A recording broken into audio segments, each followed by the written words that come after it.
আপনি যদি খেয়াল করেন দেখবেন যে আমাদের যতটুকু চাহিদা তার চাইতে অনেক, অনেক বেশি লাগবে এরকমও হচ্ছে কিন্তু অনেক আপনার আশপাশে কিন্তু হচ্ছে থাকবে, আছে এবং হচ্ছে খুঁজে দেখলেও আপনি কিন্তু খুব পাবেন।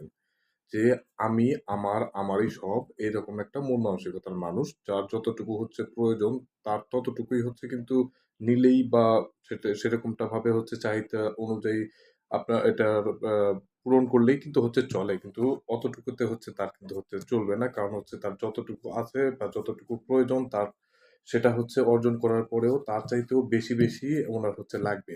কারণ হচ্ছে উনার হচ্ছে গাড়ি একটাতে চলবে না, বাড়িতেও হচ্ছে একটাতে চলবে না। কারণ হচ্ছে যে উনি অত্যন্ত চাহিদা সম্পন্ন একজন মানুষ। কারণ হইতেছে যে উনার বিশাল বড় হচ্ছে মুখ, উনার অনেক বড়, বড় হচ্ছে খাবার খাওয়া লাগে এবং হচ্ছে উনি এতটাই হচ্ছে এই বিষয়ে খুব খাওয়া-খাওয়ির বিষয়ে খুবই পণ্ডিত বা হচ্ছে খাওয়া-খাওয়ির বিষয়ে খুবই সচেতন যে উনার হচ্ছে এটা আ অতিরিক্ত চাহিদাটা না হলে তার কিন্তু হয়ই না। ঠিক আছে? আমি বলতে চাই যেটা যে আপনার যদি খেয়াল করেন দেখবেন যে এমন মন মানসিকতার মানুষ হচ্ছে আছে বা আপনি একটু যদি ভেবে দেখেন তাহলে হচ্ছে পাবেন যে মনে করে যে আমি আমারই সব এরকম একটা মানসিকতার মানুষ কিন্তু আমাদের মধ্যে বিদ্যমান কিন্তু রয়েছে।